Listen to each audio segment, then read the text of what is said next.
leading in from that, something you mentioned in your first talk was, I guess, an increase in the acceptance of Messianic Jews within Israel. And perhaps you could also argue, I think I heard in one of your sessions, was that the Israeli government has created a website where people can go to read or to make, material more publicly available, and that's, I guess, religious material.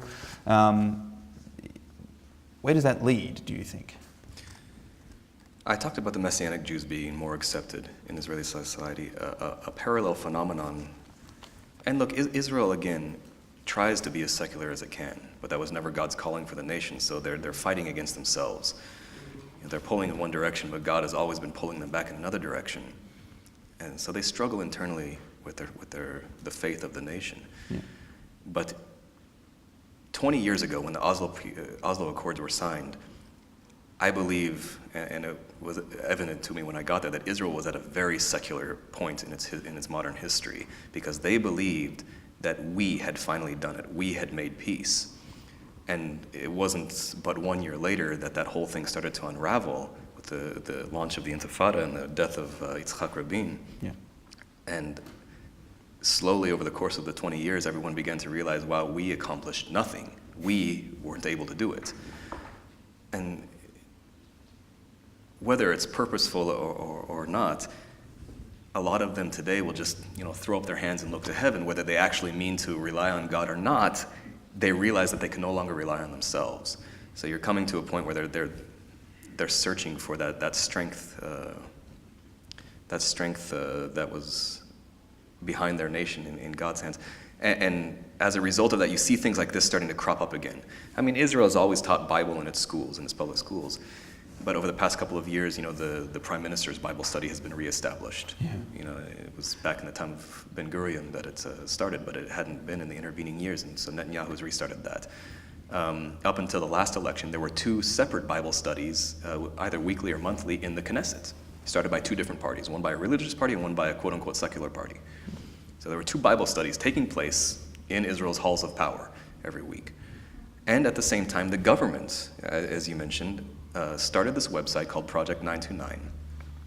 And the government wants every Israeli, every week, to open their Bible and read the chapter that is listed on the website, and then they offer commentary from various rabbis and social and cultural figures in the country. But they're encouraging, the government is encouraging its citizens to open their Bibles and read the Bible.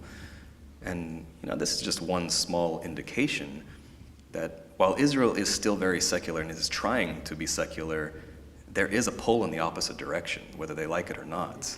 Would you say it's almost like a way of saying it's becoming increasingly, although very small, increasingly righteous? Is that, as a nation, is that possible to say? Whether righteous is the right word to use or not, I'm not sure. I mean, Israel, like any other nation, is not righteous. Yeah. But there is a pull back towards faith in God, back toward, and the elections, the recent elections were an indication of this too. I won't go into all of the details, but there was an underlying issue during the election and it was based on a bill that was presented in the Knesset, whether we are going to strengthen and solidify our identification and our identity as a Jewish state, or whether we're going to become even more multicultural and liberal and secular like every other nation. And the media, up until the closing of the polls, the media was positive that the secular side was going to win the election. And so it was a shock to the entire nation when they woke up the next morning and the Jewish state side, Netanyahu's side, had won in a pretty big manner. And so the commentaries the next day in the left-wing secular Israeli newspapers was that, well, I guess most of the nation does want to be a Jewish state. Mm-hmm. And so you saw that underlying spiritual elements, that they're being pulled in that direction whether they like it or not. Yeah. And then also I have to ask, you said they're sort of stuck in the middle, the Arab Christians or the Palestinian Christians. Often there's a lot of support for Israel, although it may be waning.